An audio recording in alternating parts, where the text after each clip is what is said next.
नमस्कार, मास्क उतारो जी में आप सबका स्वागत है। आज की मेरी वार्तालाप है फिर से रमनीक मान सिंह जी से। इनके बगैर गुजारा नहीं है। अगर पंजाब के बारे में कुछ पूछना है या पंजाब के बारे में कोई न्यूज़ चाहिए, तो अगर आपको बहुत बिल्कुल सच्चाई चाहिए और ब्लंट आंसर चाहिए, तो रमनीक जी इज़ द राइट पर्सन। सत श्री अकाल रमनीक जी। सत श्री अकाल पायल जी। It's good to be with you. Same या करके मैंने कहा आपसे तो मेरे को बातचीत करनी आप और एक निश्चित, इनसे दोनों से, आप दोनों से तो मेरे बहुत सारे सवाल होते हैं। रमनीक जी, मुझे पहले ये करना था कि मलेरकोटला के बारे में, जो कैप्टन अमरिंदर सिंह जी ने उसको डिक्लेयर किया है 23rd डिस्ट्रिक्ट या समथिंग लाइक दैट, ये पॉलिटिकल है कि ये जरूरत है, डेवलपमेंट के लिए है, कि सब पॉलिटिक्स इन्वॉल्व है इसमें? देखिए पायल जी, let's look at it in the broader perspective. पहले क्या है आप कि ऑडियंस को ये बता दीजिए ये मलेरकोटला का मामला क्या है क्या?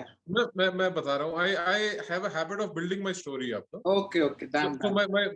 my point is कि we have to look at it in the broader perspective. या पहला तो ये है कि in the 2001, in year 2001, Bharat में कोई 593 जिले थे. जी। वो 2011 में बढ़ के हो गए 640. और अब वो 2021 आते आते 741 जिले हैं भारत में. हाँ 741 डिस्ट्रिक्ट्स जी इन इंडिया. जी। सो डिस्ट्रिक्ट बनना कोई बड़ी बात नहीं है. जिले बनते हैं फॉर वेरियस रीजंस. हाँ, डेवलपमेंट के लिए, साथ बेटर में मैनेजमेंट के लिए। हाँ या बिल्कुल साथ में लगते हैं. हरियाणा में भी अभी थोड़े दिन पहले एक जिला बना है, दादरी. हाँ it's a very small district. या बट उस जिले को आप एडमिनिस्ट्रेटिव पर्सपेक्टिव से देख सकते हैं, बिकॉज वो बैकवर्ड जिला था. उस जिले के अंदर बहुत सी जरूरत थी जो एक कॉमन डिमांड भी थी. जी बैकवर्ड एरिया भी. जी। But coming back to Malerkotla, Malerkotla का बनने का जो जस्टिफिकेशन है, it goes back in history. देखो, जो पंजाब के मुख्यमंत्री कैप्टन अमरिंदर सिंह है, उन्होंने उसका जस्टिफिकेशन दिया है हिस्ट्री में.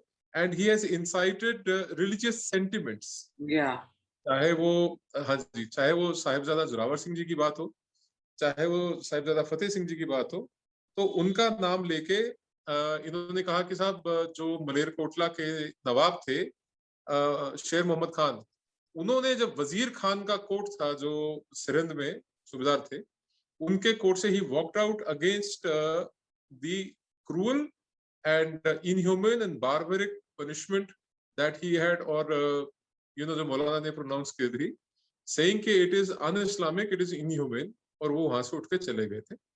But there is convenience in missing out a lot of atrocities that had been done by him himself.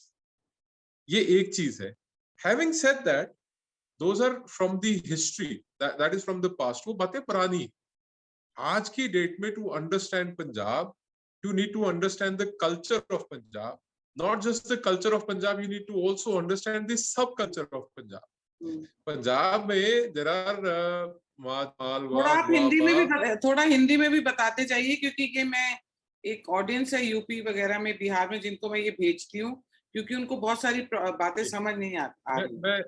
मैं हिंदी में कह रहा हूँ कि जो पंजाब का एक कल्चर है, कल्चर से मेरी मुराद है कि जो संस्कृति है, उस संस्कृति के अंदर एक सब संस्कृति भी है. जैसे डिवीजन के अंदर सब डिवीजन होता है, वैसे कल्चर के अंदर सब कल्चर भी है. तो वो सब कल्चर के अंदर कहीं पे भी अभी आज के मौजूदा दौर में ये लोगों को बड़ा मुश्किल होगा, हो सकता है डाइजेस्ट करने के लिए. कुछ लोगों को ये बातें उतनी ना समझ में आई, पर कोई कॉन्फ्लिक्ट नहीं है. 1947 से लेके जब पार्टीशन हुआ था मलेरकोटला का, भारत का जब पार्टीशन हुआ था, तब भी मलेरकोटला के अंदर कोई वायलेंस नहीं हुआ था सिखों के और मुसलमानों के बीच में. और यही एक बड़ा रीजन है कि there is a very large number of Muslim population still in Malerkotla.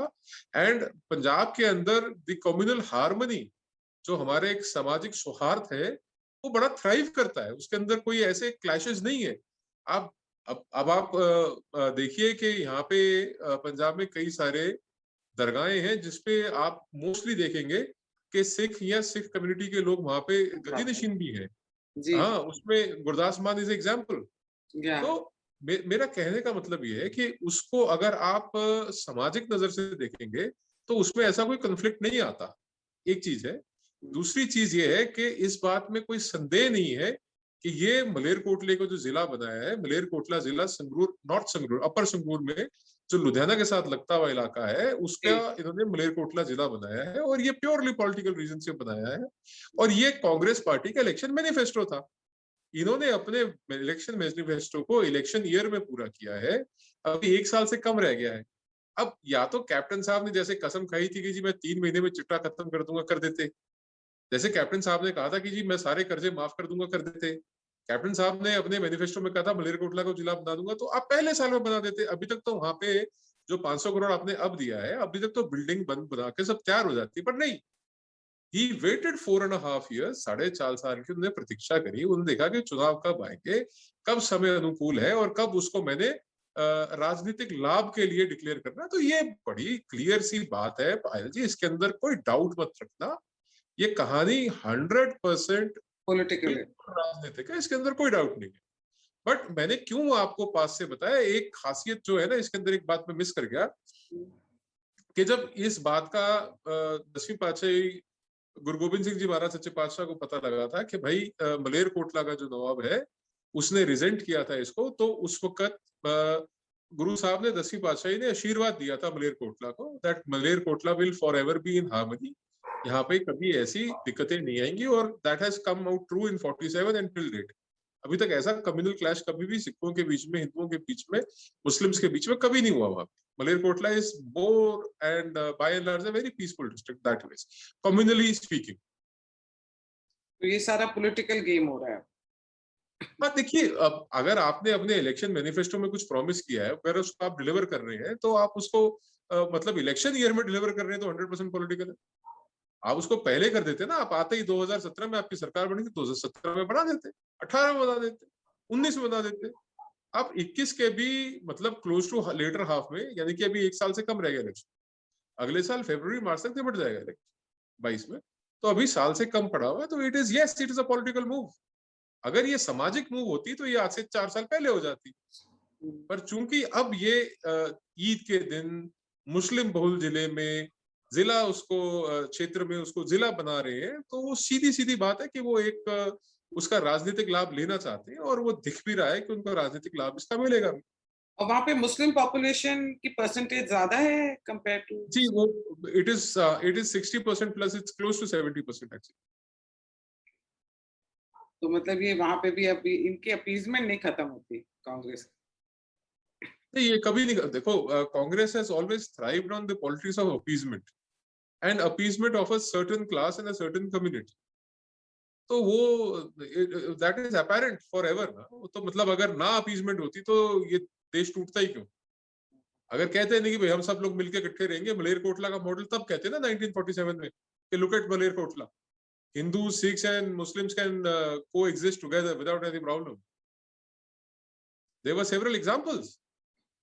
और पंजाब जहां से तोड़ा है, पंजाब जिस क्षेत्र को इन्होंने तोड़ा है, यहाँ पे तो सबसे ज्यादा कम्युनल हार्मनी थी।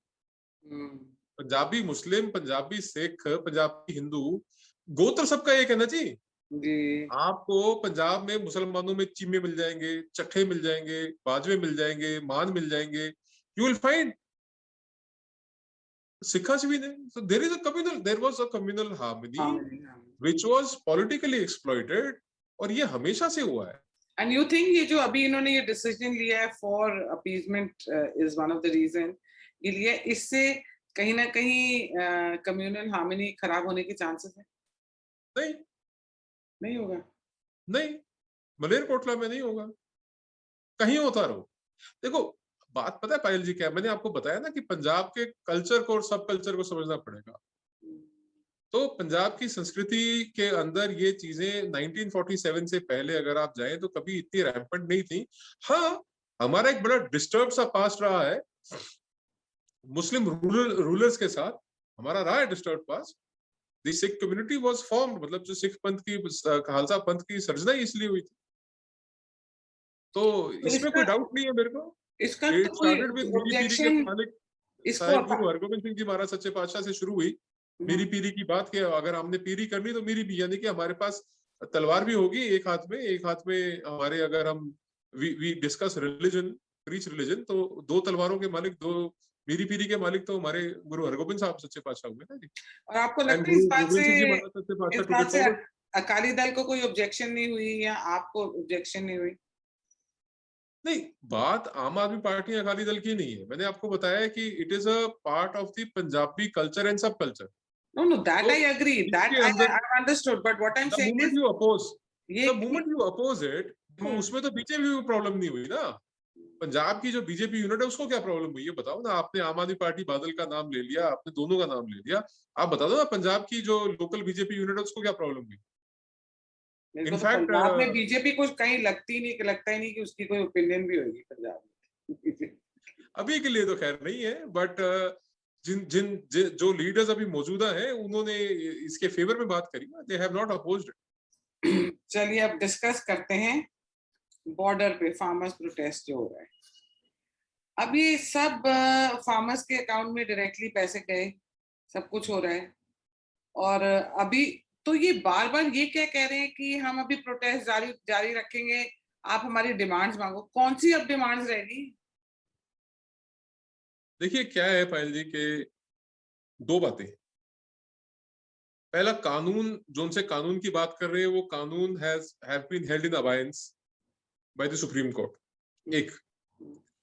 दूसरा, जो केंद्र सरकार है उन्होंने 22 जनवरी को जो लास्ट मीटिंग हुई थी किसान जत्थेबंदियों के साथ, उसमें they had given a clear proposal कि यार ये हमारा बेस्ट प्रपोजल है आपके लिए कि हम 1.5 साल के लिए कानून को लंबित करते हैं, हम एक कमेटी बनाते हैं जिसमें किसान जत्थेबंदियों के रिप्रेजेंटेटिव्स होंगे, यानी कि स्टेक होल्डर आप होंगे, उसके बाद गवर्नमेंट होगी, और उसके बाद अगर कोई एग्री एक्सपर्ट्स हैं या एग्री इकोनॉमिस्ट्स हैं उनको पैनल पे ले लेते हैं। लेट्स फॉर्म अ कमिटी, 1.5 साल इसके ऊपर बैठ के मंथन करते हैं, इसमें कोई कमी होगी तो उसको हम सुधार लेंगे। हाँ, ये तो one thing is clear time and again, चाहे कृषि मंत्री हो नरेंद्र सिंह तोमर, हमारे वाणिज्य मंत्री हो पीयूष गोयल, या हमारे प्रधानमंत्री हाँ, हो ये बात तो हाँ, नरेंद्र मोदी, उन्होंने कहा कानून वापस नहीं होंगे, कानून वापस नहीं होंगे, दैट मीन्स वो नहीं होंगे, that is the end of the road. अब आपने रोड ब्लॉक करनी है, आपने धरना लगाना है, आपने कुछ करना है, you are free to do it constitutionally speaking, but national disaster management act अभी लागू है। National disaster management act section 52 subsection 2 और national disaster management act section 58 ये लागू हैं। इनके इन दो सेक्शंस के तहत कार्रवाई हो सकती है, but who will take the bull by the horns, यानी कि वो झूठा है वो सांड को सींग से पकड़ेगा कौन, दैट इज द पॉइंट। और अब रमनीक इनका जी, ये इतने कह, सारी पॉलिटिकल पार्टीज इतना टीवी पे आके हर जगह मतलब चाहे वो सोशल मीडिया हो, टीवी पे हो, प्रिंट मीडिया हो, हर जगह आके इतनी सपोर्ट दे रही है इन ऑपोजिशन इन फार्मर्स को, इन स्पाइट ऑफ नोइंग कि इतना कोविड है, ये होगा क्या? नहीं Payal ji, you don't understand my point is this. देखो मैं आपको एक छोटा सा उदाहरण देके और मैं आपको आपसे सवाल पूछता हूँ। अब फर्ज कर लीजिए मोमेंटरीली ये कानून आए, ये कानून लागू हुए और ये कानून चल पड़े, किसानों को डीबीटी का बेनिफिट मिल रहा है एमएसपी पे, हाँ, प्राइवेट मंडी में जहां सरसों बेच रहे हैं, कपास बेच रहे हैं, उनको और इधर एमएसपी तो से बहुत अच्छा रेट मिला है। हाँ, बहुत बड़े ऊपर अच्छा पैसे रेट। मिल रहे हैं। और हिंदुस्तान का बेनिफिट कहां हो रहा है कि जो दलहन यानी कि जो दालें हैं, तिलहन है यानी कि जो ऑयल सीड्स हैं, यानी कि जिनसे तेल निकलता है, दलहन और तिलहन के इंपोर्ट के ऊपर जो हमारा खर्चा है, या जो हम मलेशिया से पाम ऑयल मंगाते हैं, बहुत बड़ी तादाद में मंगाते हैं, वो सेहत के लिए हानिकारक है। हाँ, वही अगर हमारे देश के किसान सरसों बीजे या और तिलहन बीजे, जिससे हमारे देश की जो तेल की, खाद्य तेल की जो आपूर्ति है वो देश के अंदर हो जाए, एक चीज है।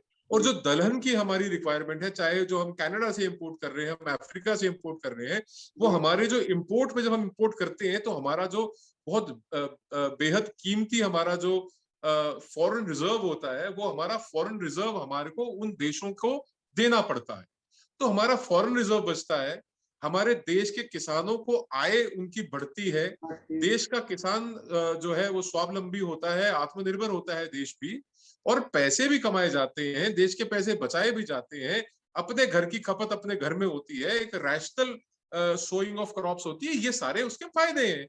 अब अगर उस सिनेरियो में ये सब कुछ हो जाए, यानी कि आपकी इकोनॉमी यहां से बढ़ रही है, आपकी एग्री इकोनॉमी को बूस्ट मिल रही है, भारत की जीडीपी के अंदर जो हमारे 80% लोग हैं उनका कंट्रीब्यूशन 17% से बढ़ के अगर 40% हो जाता है, या 30%, मतलब मैं 40 तो खैर बहुत ज्यादा हो गया, हाँ 30% हो जाता है, 25 भी हो जाता है, तो भारत की जो जीडीपी का हमारा एक टारगेट है कि हमने इसको 3 ट्रिलियन से 5 ट्रिलियन तक लेके जाना है, तो 5 ट्रिलियन की इकोनॉमी तब तक अचीव नहीं हो सकती जब तक हमारे देश के 80 करोड़ किसान उसके अंदर आके कंट्रीब्यूट ना करें। तो ये एक जो महत्वपूर्ण चीज है वो ये है कि अब अगर ये रौड़ा ना हो, ये हल्ला ना हो, ये कलेश ना हो, ये बवाल ना काटा जाए, ये सरकार को विश्व स्तर के ऊपर अगर बेइज्जत बेइज्जत ना करने किया की जाए। या एम्बैरेस करने की कोशिशें ना की जाए, तो जब 2024 में केंद्र के चुनाव आएंगे, या पंजाब में 22 के चुनाव, या यूपी में बड़ा स्टेट है यूपी, उसमें 22 के चुनाव आएंगे, 80 सीटें आती हैं यूपी से लोकसभा की, और तो यूपी आप की उस सीट से वक्त डिसाइड करती है डिसकंटेंट, सेंटर में कौन आएगा, बहुत हाँ, तो डिसकंटेंट, डिसकंटेंट यानी कि जो नाराजगी है, जो गुस्सा है, जो लोगों के अंदर, वो आप कैसे पैदा। और अगर आपने नरेंद्र मोदी को और भारतीय जनता पार्टी को एक फ्री हैंड दे दिया कि साहब तुमने जो करा बहुत बढ़िया करा, और ये सब लोग 80 करोड़ लोग और तुम्हारे किटी में जुड़ गए। मैं आपको एक आंकड़ा देता हूं कि जब 2009 का लोकसभा चुनाव हुआ, उसके अंदर भारतीय जनता पार्टी को कुछ 7 करोड़ कुछ लाख वोट मिले थे। 2014 में जब पूर्ण बहुमत की 282 सीटों के साथ सरकार बनी भारतीय जनता पार्टी की, उस वक्त भारतीय जनता पार्टी को 17 करोड़ कुछ लाख वोट मिले थे, यानी कि 10 करोड़ वोट का जंप आया था।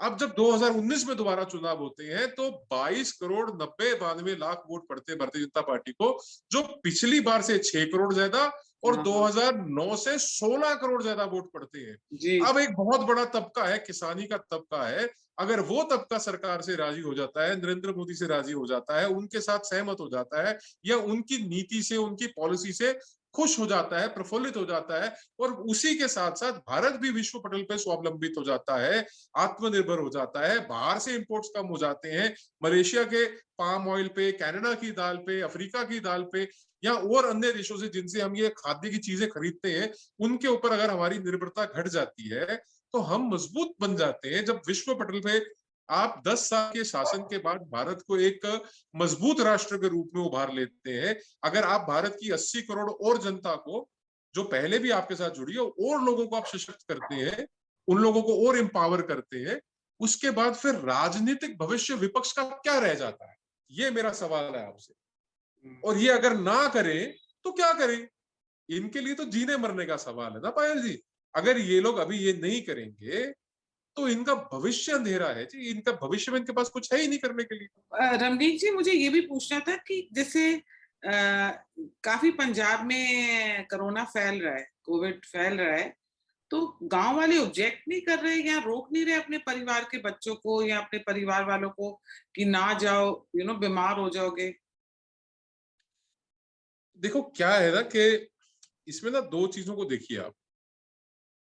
पंजाब के हेल्थ मिनिस्टर ने भी, और पंजाब में एक मंत्री है रंधावा साहब, हाँ। नहीं रंधावा नहीं, ये बाजवा, हाँ। तृप्त राजेंद्र सिंह बाजवा, ये बाजवा साहब ने भी, और जो पंजाब के स्वास्थ्य मंत्री हैं बलबीर सिद्धू, उन्होंने भी ये बात बड़े वाज़ेह तौर पे कही है कि टीकरी से, सिंघू से, और वो दिल्ली में जो दिल्ली की तरफ जो लोग जा रहे हैं, वहां से हमारे जो पेंडू क्षेत्र है, जिसको ग्रामीण अंचल हिंदी में कह देते हैं, या इंग्लिश में हिंटरलैंड कह देते हैं, कि वहां पे कोविड का स्प्रेड हो रहा है। और आप तो खुद कोविड से रिकवर किए हैं, आपको पता है कि कोविड कैसी बीमारी है। मतलब बहुत खुशनसीब है वो लोग जो कोविड से रिकवर कर गए, जो अभी स्वस्थ हैं। और वो स्वस्थ भी 100% स्वस्थ नहीं है, बस वो कोविड नेगेटिव हो गए, और उनको पोस्ट कोविड बहुत सी कॉम्प्लिकेशंस है। पर ऐसे बहुत से लोग हैं, ऐसे सही बहुत से कह लोग रहे हैं जो इतने फॉर्चुनेट नहीं है, जिन्होंने इसमें अपनी जान गंवा दी। चाहे वो बंगाल से आई हुई वो हमारी बहन, जिसके साथ टीकरी के ऊपर उन्होंने उसके सामूहिक बारे में भी बलात्कार मैंने किया, सवाल पूछने आपसे। है ना, हाँ। चाहे वो हमारी बहन हो, या हमारे और जो हमारे सिर के सरताज हमारे बुजुर्ग हैं, या हमारे नौजवान साथी हैं जो हमारे देश की रीढ़ की हड्डी हैं, या हमारी मातृशक्ति है, जिसने आज तक हमारे देश को पाला पोसा और हमारे देश को जवान, किसान, पहलवान और हर किस्म के लोग वो जो क्षेत्र में निकल के, चाहे वो हमारी बहनें हो चाहे हमारे भाई हो, उनको सशक्त करके मजबूत करके घरों से तैयार करके भेजा, उन लोगों को मौत के मुंह में झोंक रहे हैं। मैंने पहले भी कहा था कि ये मौत की फसल तैयार कर रहे हैं और ये मौत की फसल जो है, इन लोगों के इल्जाम इनके ऊपर है, इनके सिर है, क्योंकि ये अपनी राजनीतिक इच्छाओं के लिए ये लोग अपने नेतागिरी के चक्कर में पर ये जो लोगों को मरवा रहे हैं। छोटे फार्मर्स आ रहे हैं, गांव से जो लोग आ रहे हैं, क्या उनको पता है कि ये जो बड़े-बड़े फार्मर्स जो इनको बुला रहे हैं और जो हेड कर रहे हैं ये सारा प्रोटेस्ट, एजिटेशन, उन्होंने खुद ने तो वैक्सीनेशन लगा ली। इन लोगों को भी तो कोई अवेयर कराए ना कि ये लोग तो अपने आप को सेफगार्ड करके चल रहे हैं। देखो पता है क्या होता है, आप ना बात कर रहे हो नैरेटिव की और मैं बता रहा हूँ ब्रेन वॉशिंग की। आपका कोई भी नैरेटिव ना, आप चाहे सच बताओ, जो ब्रेन वॉशिंग उन्होंने कर रखी है, जिस तरीके की ब्रेन वॉशिंग कर रखी है, उसके ऊपर आपका ना तो कोई फैक्ट, ना कोई फिगर और ना ही कोई काउंटर नैरेटिव काम करेगा। ब्रेन वॉशिंग होती है, जो ब्रेन वॉशिंग ही उसको ठीक कर सकती है। जब आप उनके बीच में उतरोगे, मेरा कहने का मतलब ये है कि अभी तक प्रयास क्या किया।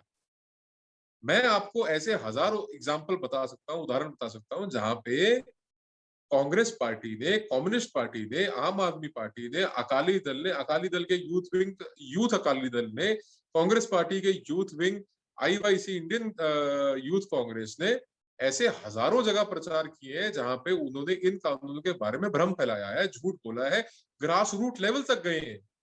जब लोग उनसे पूरी तरह मुतासर नहीं थे तो उन्होंने वहां पे यहां तक के जुर्माना लगाना और सामाजिक बहिष्कार करने हाँ, की वो बात तो कही मैंने है। देखा, हाँ, सुना वो ठीक भी। है, हरियाणा में अभी कल एक भारतीय किसान यूनियन का पानीपत जिले का अध्यक्ष लड़का, उसने ये निकाला वीडियो के साथ, जो ये किसान आंदोलन चल रहा है टीकरी पे या सिंगू पे, उसके अंदर केवल एक जाति विशेष के ही लोग आ रहे हैं और जो अन्य जातियों के लोग हैं उनके गांवों के बाहर हम चूड़ियां टांग के जाएंगे। इस तरीके की जो है इंसाइटमेंट है, इस तरीके का जो उकसाना है, भड़काने का चैलेंज काम कर करना, रहे हैं ये लोग। हाँ। सो मतलब ये है कि आप देखो, आप नैरेटिव को नैरेटिव से काउंटर कर सकते हो, आप झूठ को सच से काउंटर कर सकते हो। आप ब्रेन वॉश हो रखे हैं, जो जिनकी ब्रेन वॉशिंग कर रखी है सिस्टमैटिक तौर पे, जिन लोगों को झूठ बोल बोल के उकसाया हुआ, उनका आप क्या इलाज करोगे जब तक आप जमीन पे नहीं उतरोगे? जब तक आप पंजाब के हर एक डिवीजन में, हर एक सब डिवीजन में, आप हर एक तहसील लेवल पे, तहसील लेवल के बाद आप सर्कल लेवल पे जाके, आप गांव गांव में जाके जब तक आप इस बात को पहुंचाओगे नहीं, तब तक आप इस चीज को कहीं भी किसी भी तरीके से आप इसको नलिएट नहीं कर पाएंगे, आप उसको आप खत्म नहीं कर पाएंगे। और उसके लिए आपको अपने जो भी लोग प्रो फार्मर्स फार्म लॉज है, या जिन्होंने इन कानूनों को पढ़ा है और समझ रहे हैं, उनको चाहिए कि वो जमीन पे उतर के ये काम करें। ये सोशल मीडिया ये ट्विटर ट्विटर खेल के काम नहीं चलेगा, नहीं, ये आपको तो जमीन हाँ। पे उतरना पड़ेगा। और जमीन पे उतरने के लिए आपको ना सिर्फ फैक्ट्स और फिगर्स चाहिए, जमीन पे उतरने के लिए, माफ करना, आपको पायल जी बहुत हिम्मत भी चाहिए। देखिए, बीजेपी तो मुझे नहीं लगता, वो तो मैंने पंचायत इलेक्शन के टाइम ही देख लिया था, क्या हाल कर दिया था बीजेपी के कार्यकर्ताओं का और एमएलए का क्या हाल कर दिया था। पर आप मुझे बताओ, ये 117 सीटें हैं पंजाब इलेक्शन में जब होनी, जो 117 सीटें हैं पंजाब की। आई एम तो like it's going to be very interesting कि ये बटेंगी कैसे ये तीन जने तो इसमें मेजर प्लेयर्स हैं, आप और अकाली और कांग्रेस।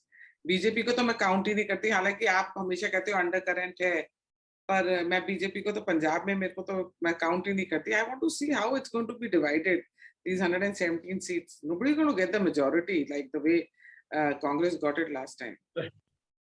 देखो मैं ना आपको, अनलाइक एनी अदर स्टेट, आप एक बात को मान के चलो कि पंजाब का जो हिंदू वोटर भी है ना, वो कोई कमिटेड वोटर नहीं है बीजेपी का। हाँ, किसी को गलत फहमी हो तो लाख बार गलत फहमी हो, ये आप ड्राइंग बोर्ड के ऊपर बैठ के और आप ये यहाँ पे ये एंगल निकाल लो, वहां पे वो पॉपुलेशन परसेंटेज निकाल लो, वो सब आप कर सकते हो। एकेडमिकली वो सब सुनने में ठीक लगता है, पर आप जब जमीन पे उतरोगे ना, then you will find that even the Akali Dal have a fair number of their own cadre। हाँ, और मैं आपको बताऊं, स्पेशली जब 10 साल की सरकार रही, उस 10 साल की सरकार में अकाली दल ने एक अच्छा इनरोड बना लिया अपना इन दी हिंदू डोमिनेटेड कॉन्स्टिट्यूएंसीज, और वहां पे बीजेपी को एंटर नहीं करने दिया, और सिख डोमिनेटेड कॉन्स्टिट्यूएंसीज में तो खैर कभी घुसने नहीं दिया। और I will be very blunt about it कि ये सारा कॉम्प्रोमाइज्ड है कैडर जो बीजेपी का रहा पंजाब में ऑल दीज इयर्स। कहीं ना कहीं किसी ना किसी ने फेवर्स ले रखे थे पर्सनल लेवल पे, लीडरशिप की मैं बात कर रहा हूँ। और जब आम कार्यकर्ता की बात आती थी तो ये लोग बॉदर ही नहीं करते थे, they never used to bother, never used to bother. और अगर आप सुखबीर बादल से कहिए कि साहब ये बीजेपी का, यार छोड़ो यार कोई नहीं जान, और आप बड़े बादल साहब से कहो तो अच्छा देख लो जिन्हें ठीक लगे कर लो, जो नहीं समझ आता था काका जी को पूछ लो। काका जी का एटीट्यूड पता ही था कि छोड़ो यार कुछ नहीं करना है।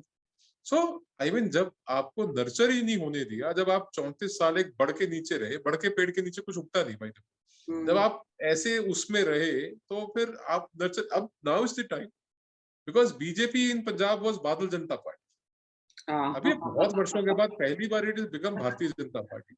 तो now that it is Bharatiya Janata party, इनको चाहिए ये मेहनत करे। एंड ऐसा इतना नहीं है कि आसान नहीं है आप रमनीक, मेहनत करेंगे। रमनीक जी इतना आसान नहीं है वहां पे। इतनी मतलब इतने डेयरिंग हो गए वहां पे, लड़ाई झगड़े ये सब करके। पता नहीं कौन बीजेपी का काडर इतनी हिम्मत वाला बनेगा, या इतना सपोर्ट पीछे से बीजेपी उनको दे पाएगी। BJP is not the types की वो आपने वेस्ट बंगाल में देख ही लिया है कि इज नॉट द टाइप की वो कार्यकर्ता के पीछे एक वॉल बनकर खड़ी है। नहीं, आई डिसएग्री। देखो पता क्या होता है, इसको ना आप you don't have to see everything in a single point perspective, है ना। आपको ना देखो मैं बताता हूँ, चलो आप पहले तो हम अपने भारतीय कल्चर की एक बात कर लेते हैं जो हमारी संस्कृति है। We have always respected strength. हमने जो बलशाली रहा है, जो बलवान रहा है, उसकी इज्जत करी है, उसको हमने पूजा है। आप भगवान शिव से शुरू हो जाइए, जो पराक्रमी रहे, महाकाली ले लीजिए, आप दुर्गा माता ले लीजिए, आप जितने रूप स्वरूप हैं भगवानों के, वो बलशाली है। क्या बाहुबल से या धन से या बुद्धि बल से, वो बलशाली। अगर आप ये समझते हैं कि आपने कहीं पे भी हमारे इंडिक कल्चर में अगर आपने शासन करना है तो आपको you have to speak from a position of strength.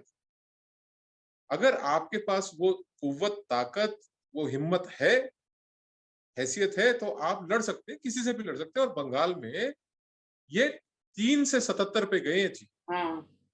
और टोटल कमेंडेबल, जो दैट इज कमेंडेबल। वोट पड़े हैं बीजेपी को, वो वोट पड़े हैं बीजेपी को 2 करोड़ 38 लाख के आसपास। और दूसरे तरफ जो टीएमसी को वोट पड़े हैं वो पड़े हैं 2 करोड़ 87 लाख। तो जो पॉपुलर वोट है पूरी स्टेट का, उसमें टोटल वोट पोल्ड में करीबन 6 करोड़ वोटों में से सिर्फ 50 लाख वोट का फर्क है टीएमसी और बीजेपी में। तो ये चीजें ना कभी जहन से मत निकालिए कि एक पॉपुलर वोट है। No, that I'm not denying. I एक तो चीज, feel 3 से I'm coming back to 77 seats पहुंचना is commendable, but what I'm saying is कि उसका जो आफ्टर वो था कि अब जैसे पंजाब में बीजेपी का काडर अगर पता नहीं है कि नहीं, इतना है कि नहीं, लाइक यू सेड ना, पहले तो वो बादल जनता पार्टी थी। अब अगर बीजेपी का काडर या बहुत आपके जैसे डेयरिंग लोग अगर कोई बाहर निकले और फिर कुछ कर पाए तो बहुत अच्छा होगा। पर नहीं, मैं पायल जी, वाई, मतलब मैं क्यों जाके कैंपेन करूंगा? वही मैं कह देखा। एक चीज है ना, I can tell you the bare facts. और मैं कैंपेन करूंगा भी तो मैं किसी अपने दोस्त के लिए कैंपेन करूंगा, बीजेपी से कोई खड़ा होगा, I will help him. But जब तक there is no sense of realization की कुछ करना है, जब तक कुछ नीचे हिलता हुआ नजर नहीं आएगा, तब तक मोमेंटम नहीं क्रिएट होगा। वही तो मैं वही तो बात क्रिएट कह रही होगा हूँ ना, आपको कि तो आप वो मेरी वाला बात छोड़िए, कॉन्फिडेंस बीजेपी को, वो वाला कॉन्फिडेंस लोगों को देना पड़ेगा। आप इवन मेरी बात मुझे सा छोड़िए बंदा ना। भी अगर जाना चाहेगा पंजाब में कैंपेन करने के लिए, तो मुझे भी बीजेपी को, मेरे को भी एक वो सपोर्ट सिस्टम देना पड़ेगा, पीछे से बोलना पड़ेगा हमारा हाथ तुम्हारे सर पे, कंधों पे है, तो करेगा इंसान। बात ना अभी भी, मतलब I don't know how to put it across to you, but मैं आपको बताता हूँ, आपको मतलब एक नहीं, आपको पंजाब में 10,000 रमनीक मान मिल जाएंगे। Not one, you will find 10,000 such people, but you have to speak from a position of strength. आपको मजबूती से बात करनी पड़ेगी, अपनी बात मजबूती से रखनी पड़ेगी, you have to show strength. क्योंकि यहाँ पे हम लोग पुरुषार्थ की और हम पराक्रम की पूजा करते हैं, चाहे हमारे सिख गुरु हों, चाहे हिंदू देवी देवताओं में कोई हो। आप you look back in time and you will know what I am saying. आप जान जाएंगे मैं क्या कह रहा हूँ, जी, और मैं सही बता रहा हूँ आप। Unless you show that strength to people कि हाँ आप में दम है। एंड मैं बताता हूँ कि पॉलिटिक्स इज नॉट कि जी आपने एक चुनाव लड़ा और आप उसी चुनाव में सरकार बना, it's a long term game. And what has happened in Bengal was already happening in Kashmir and Kerala. It is now preparing a field for that to happen in Tamil Nadu in time to come. It will happen in Andhra. It will happen in Telangana. But that is for the society at large to unite. आप बटे रहो जातियों में, आप बटे रहो वर्गों में, ऐसे ही कटोगे, यही होगा। आई एम सॉरी, बट आपको एक बार तो मेंटली प्रिपेयर होना पड़ेगा ना कि हमने एकजुट होकर we have to fight it out.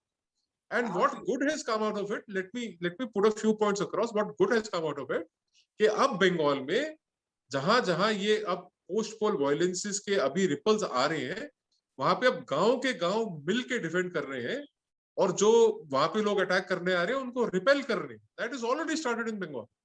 That is one story you will never hear in the mainstream media. आप कभी नहीं सुनेंगे मेन स्ट्रीम मीडिया। मीडिया और भी ये सोच समझ ग्राउंड के बन बात रहा करना है चाहिए। आंध्रा में, तेलंगाना में, तमिलनाडु में। मैं रिपीट कर रहा हूँ, but believe me such violences will not happen in Punjab. वो हो गया, एक काला दौर था 84 का, वो निकल गया था। चलो आई होप सो यही हो। नहीं, it will not happen in Punjab. I am sure it will not happen in Punjab. चलिए, आपसे बात करके बड़ा अच्छा लगता है। आप ना क्लैरिफाई बहुत अच्छा कर देते हो और इजी वे में कर देते हो ना। तो मैं हमेशा बोलती हूँ, मैं निशीत के पास भी जब निशीत का भी इंटरव्यू लेती हूँ, मेरे को यही लगता है कि वो भी इतनी अच्छी तरह समझा देते हैं हर बात को कि जब मैं ये वीडियोस भेजती हूँ कहीं कहीं, तो वो कहते हैं समझ आ गई हमें बात। ये करके थैंक यू वेरी मच। सत श्री अकाल जी। सत श्री अकाल, सत श्री अकाल। Thank you. Thank you.